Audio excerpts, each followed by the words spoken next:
Hello and welcome to another episode of RetroTicket. Here in 2020, in the middle of a global pandemic, we as fans of cinema are truly blessed to have some amazing filmmakers create a wide variety of spectacular cinema, be it the truly rooted films brimming with nativity, or some outrageous quirky ones that explore themes never seen on screen before, or the realistic gritty films that disturb you and leave you with a lot to think about. One genre though has gone silently missing from Tamil cinema while still flourishing in the Malayalam industry, for example. The simple, romantic family drama. Let's talk about one of the finest films made in that genre 40 years ago by the master storyteller Mahendran, Nenjathai Killaadhe.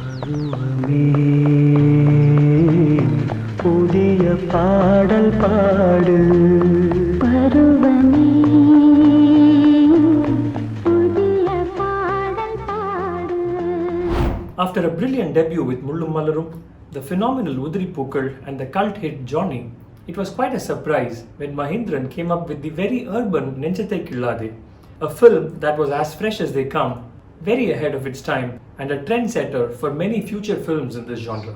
Through the 60s and the 70s, we had quite a few films that were centered on a female lead character, the likes of Iru Kodugal, Aval Oru Thodarkathai, Bhuvana Oru Kelvikuri, Aval Appadithaan, to name a few. Most of these films portrayed a female character who stood up to society as an example to inspire us, or they wanted us to root for a woman who was treated unfairly by those around her.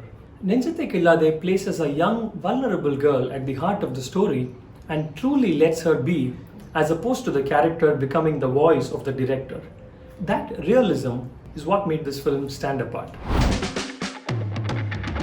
Viji is a free-spirited, outspoken young girl who meets Ram and eventually gets into a relationship with him. Viji's elder brother Chandrasekhar is in a very unhappy marriage and counsels Viji against marrying Ram, citing potential practical compatibility issues. He, however, agrees when Viji is adamant. Things do, however, go wrong, and Viji ends up getting married to Prathap, a family friend, leading to yet another unhappy marriage. And what happens when Ram reappears in her life forms the rest of the story.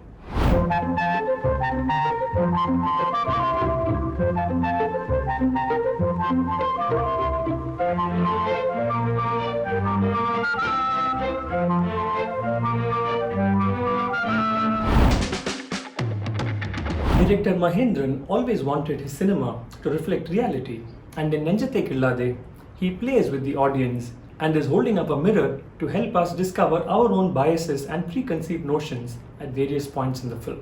30 minutes into the film, you still don't know whether you need to side with Chandrasekhar or his wife. It is clear that something is amiss about their marriage, but you are clearly kept wondering, especially when you see Viji speak disrespectfully with her sister-in-law over the phone. This does get explained eventually, but it is a great example of Mahendran's craft constantly keeping us guessing.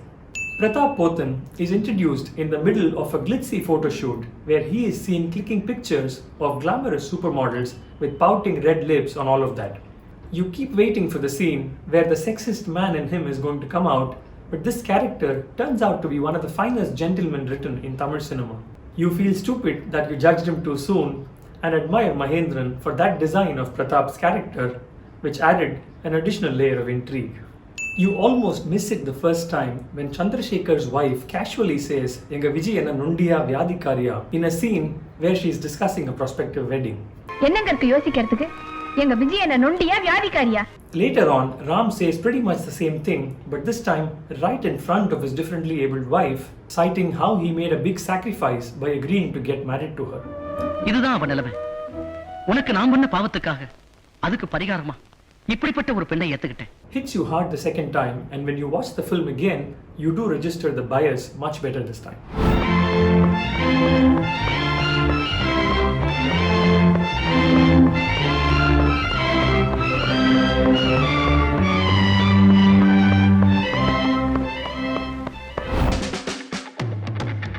Nenjathai Killaadhe has more than its fair share of similarities with another film that released 6 years later, the fantastic Mauna Ragam by Maniratnam. The central concept of a woman who is in love with a man but ends up getting married to someone else, resulting in a loveless marriage, only to realize her love for her husband in the climax. The scenes where the wife is sleeping on a couch and the husband is taking care of her are pretty similar in both the films. The climax reunion sequence happens at the airport in Nenjathai Killaadhe, while interestingly, the exact same sequence plays out at the railway station in Maunaragam. The comedy track involving Venniradai Murthy in Nenjathai Killaadhe is thematically pretty similar to the track involving V.K. Ramaswamy in Maunaragam, with both of them giving wedding advice to Mohan. And the worst one, the fact that S.N. Surender is the one that has given his voice to the nice guy husband character in both films. It really messes with your head when Prathap, Pothen and Mohan are having a conversation in Nenjathai Killaadhe and Mohan is not the one speaking in S.N. Surender's voice. Having said all of this, we would like to clarify that we absolutely love both the films and we wouldn't mind even more of such well-made romantic offsprings, especially if they come with sensational soundtracks like that. 1981 ஜனவரி எண்டுன்னு நினைக்கிறேன். அப்போ நான் லீவில் வந்திருந்தேன். வந்து ஒரு வாரம் ஆனதுக்கப்புறம் எல்லா ஃப்ரெண்ட்ஸ் எல்லாம் சொல்லுவாங்க, நெஞ்சத்தை கில்லாதே பார்த்தியா சரி பார்த்துடலான்னு சொல்லிட்டு மவுண்ட் ரோட்டில் போய் ஐ திங்க் தேவி காம்ப்ளெக்ஸில் தான் நினைக்கிறேன். ஒரு ½ என்ன டிக்கெட் கிடைக்கல, ஹவுஸ்ஃபுல். தினத்தந்தியில் செக் பண்ணி பார்த்தா பரங்கிமலை ஜோதியில் அது ஓடுறதுன்னு தெரிஞ்சுது. அப்போல்லாம் பஸ்ஸு ஆட்டோ எதுவுமே கிடையாது அந்த சைடில். ஸோ 2 கிலோமீட்டர் நடந்து போய் பரவாயில்ல டிக்கெட் கிடச்சிது. ஐ திங்க் பாக்ஸில் உட்காந்தோன்னு நினைக்கிறேன். படம் பார்த்து முடிச்சதுக்கப்புறம் தான் தெரிஞ்சுது ஏன் இந்த மாதிரி எல்லோரும் ஏன் அந்த படத்தை பார்க்கலான்னு கேட்டாங்க. It was just a wonderful film. சுஹாசினியோட அடுத்த வீட்டு அப்பர் மிடில் கிளாஸ் லுக்கு, அதுக்கப்புறம் அட போங்கடா நான் ஒன்றும் நடிக்கிறதுக்காக வரல, என்னால் இதை விட பண்ண முடியும் அப்படிங்கிற ஒரு அபாரமான கான்ஃபிடென்ஸ் அது பிரமிக்க வச்சுது. நான் முள்ளும் மலரும் டேஸ்லேருந்தே மகேந்திரனோட ஃபேன். அதுக்கப்புறம் உதிரி பூக்கள். நெஞ்சத்தை கில்லாதே பார்த்ததுக்கப்புறம் மகேந்திரன் தான் பெஸ்ட்டு டைரக்டர் இன் தமிழ் இண்டஸ்ட்ரிங்கிறதுல எனக்கு எந்த விதமான டவுட்டும் வரல. No discussion on Nenjathai Killaadhe could be complete without talking about the camera work and the music of the film. Ashok Kumar handles the camera and went on to win a national award for his work in the film, while Ilayaraja peppers the film with generous stretches of silence between his lovely songs and his score. Mahendran himself once said that Ilayaraja deserves to be credited as score writer for writing the dialogues for the silent scenes. A classic example of the visuals and the music coming together is the beautiful opening sequence of the film, where the silence of dawn is broken by a domestic quarrel even as Viji is preparing to go out on her morning jog. Ilayaraja's background score gently punctuates the title credits, and the famous Paruvame Pudhiya Paadal with the sounds of the running shoes is captured breathtakingly by Ashok Kumar on a rather misty morning around Cubbon Park in Bangalore.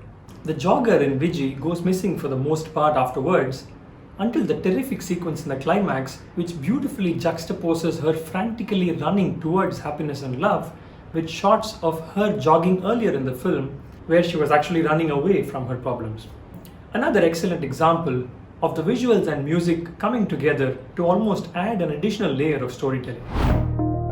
When the movie is released, it was the music which made people come to the theatre. Then the movie itself gripped the audience.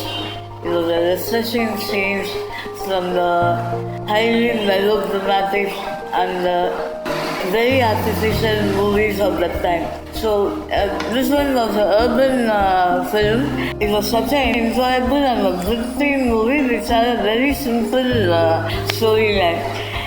By the end of it, actually, we were all looking for Prathap, Pothen and Suhasini to come together. In those days, running with the tracksuit and the mist and the morning thing, it was so nice. It was such a visual treat. Most of the songs are montage sequences that move the story forward, except for the one mandatory item number. While Uravenum Pudhiya Vanil underlines a blossoming young romance, our personal favorite is Ye Tendrile, sung by the legendary P. Sushila, picturized on the most uneventful honeymoon ever.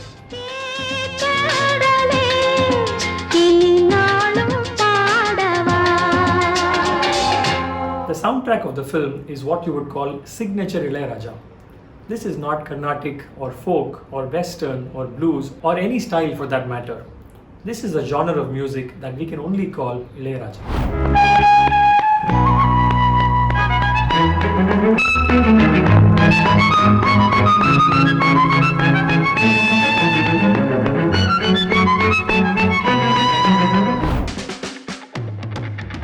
Nenjathai Killaadhe is a wonderful example of a film that is focused entirely on what happens to a few central characters in the film. The storytelling is very linear. There is nothing larger than life to ponder about. There is no larger social context or conflict here. The film marked a sensational debut for Suhasini, who was a reluctant actor who actually wanted to become a professional cinematographer. And it is indeed a definite nod to this first love of hers that her character is shown to be very interested in Prathap Pothen's photography when she visits his studio in the film. And the film also marked the first major lead role for Mohan. Prathap Pothen, who was typecast in roles that always had some shades of grey, was cast in a refreshingly different character in this film, and Sharat Babu did an amazing job as a caring brother. Do watch out for the use of props like books, magazines and signboards that convey simple moods with no dialogues whatsoever. The film fetched 3 national awards and also went on to complete a theatrical run of 400 days, which make it a unique mainstream classic indeed. You can catch the film on YouTube, do give it a watch and do let us know what you thought. You can also catch RetroTicket on Instagram and Twitter for loads of movie content, trivia, quizzes and lots of fun. Thanks for watching and we will see you soon yet again with another special film.